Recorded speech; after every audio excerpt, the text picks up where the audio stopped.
जय श्री राम। यहाँ तक की रामायण कथा मैं कह चुकी हूँ। आगे की कथा इस प्रकार है। वनवासियों द्वारा भरत जी की मंडली का सत्कार, कैकेयी का पश्चाताप। तालाबों में कमल खिल रहे हैं, जल के पक्षी गूंज रहे हैं, भौरे गुंजार कर रहे हैं और बहुत रंगों के पक्षी और पशु वन में वैर रहित होकर विहार कर रहे हैं। कोल की रात और बील आदि वन के रहने वाले लोग पवित्र, सुंदर एवं अमृत के समान स्वादिष्ट मधु को सुंदर दोने बनाकर और उनमें भर भर कर तथा कंद, मूल, फल और अंकुर आदि की जूड़ियों को सबको विनय और प्रणाम करके उन चीजों के अलग अलग स्वाद, भेद, गुण और नाम बता बता कर देते हैं। लोग उनका बहुत दाम देते हैं पर वे नहीं लेते और लौटा देने में श्री राम जी की दुहाई देते हैं। प्रेम में मगन हुए वे कोमल वाणी से कहते हैं कि साधु लोग प्रेम को पहचान कर उसका सम्मान करते हैं, अर्थात आप साधु हैं, आप हमारे प्रेम को देखिए। दाम देकर या वस्तुएं लौटाकर हमारे प्रेम का तिरस्कार न कीजिए। आप तो पुण्य आत्मा हैं, हम नीच निषाद हैं। श्री राम जी की कृपा से ही हमने आप लोगों के दर्शन पाए हैं। हम लोगों को आपके दर्शन बड़े ही दुर्लभ हैं, जैसे मरुभूमि के लिए गंगा जी की धारा दुर्लभ है। कृपालु श्री रामचंद्र जी ने निषाद पर कैसी कृपा की है। जैसे राजा है वैसे ही उनके परिवार और प्रजा को भी होना चाहिए।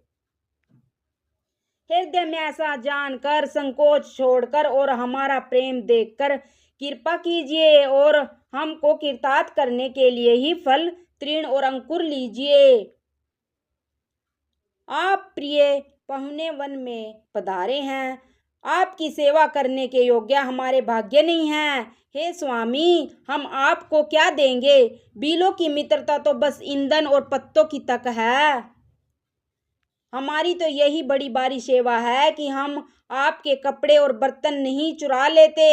हम लोग जड़ जीव हैं, जीवों की हिंसा करने वाले हैं, कुटिल, कुचाली, कुबुद्धि और कुजाती हैं। हमारे दिन रात आप करते ही बीतते हैं, तो भी न तो हमारी कमर में कपड़ा है और न पेट ही भरते हैं। हमें स्वप्न में भी कभी धर्म बुद्धि कैसी, यह बात तो श्री रघुनाथ जी के दर्शन का प्रभाव है। जब से प्रभु के चरण कमल देखे तब से हमारे दुस्साह, दुख और दोष मिट गए। वनवासियों के वचन सुनकर अयोध्या के लोग प्रेम में भर गए और उनके भाग्य की सराहना करने लगे। सब उनके भाग्य की सराहना करने लगे और प्रेम के वचन सुनाने लगे। उन लोगों के बोलने और मिलने का ढंग तथा श्री सीताराम जी के चरणों में उनका प्रेम देखकर सब सुख पा रहे हैं।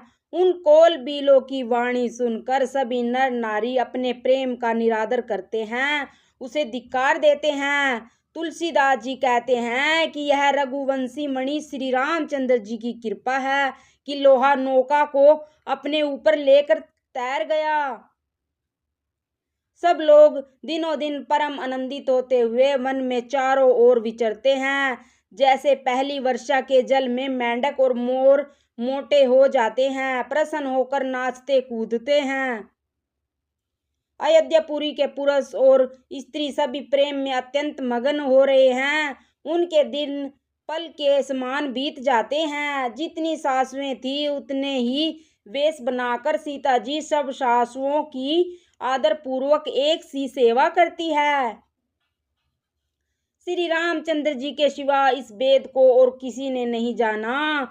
सब माएं पराशक्ति महामाया श्री सीता जी की माया में ही है। सीता जी ने सासुओं की सेवा से वश में कर लिया। उन्होंने सुख पाकर सीख और आशीर्वाद दिए।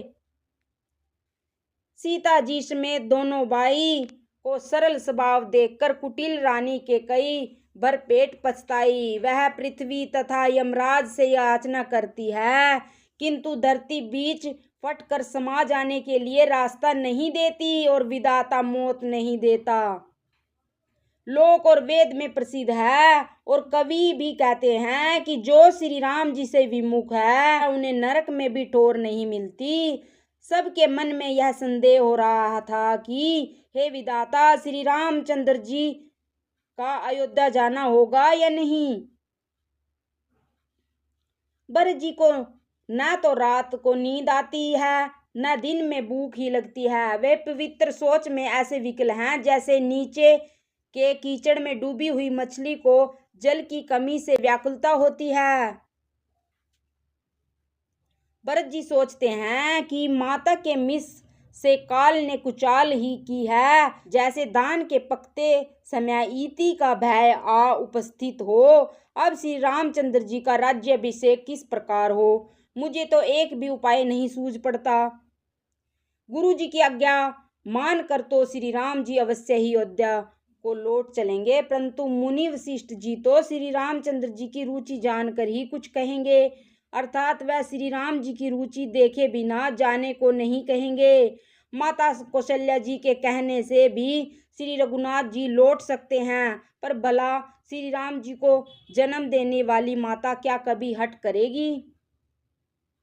मुझे सेवक की तो बात ही कितनी है, उसमें भी समय खराब है, मेरे दिन अच्छे नहीं हैं और विधाता प्रतिकूल है। यदि मैं हट करता हूँ तो यह घोर कुकर्म होगा, क्योंकि सेवा का धर्म शिव जी के पर्वत कैलाश से भी भारी है। एक भी युक्ति भरत जी के मन में न ठहरी। सोचते ही सोचते रात बीत गई। भरत जी प्रातः काल स्नान करके और प्रभु श्री रामचंद्र जी को सिर नवाकर बैठे ही थे कि ऋषि वशिष्ठ जी ने उनको बुलवा भेजा। जय श्री राम।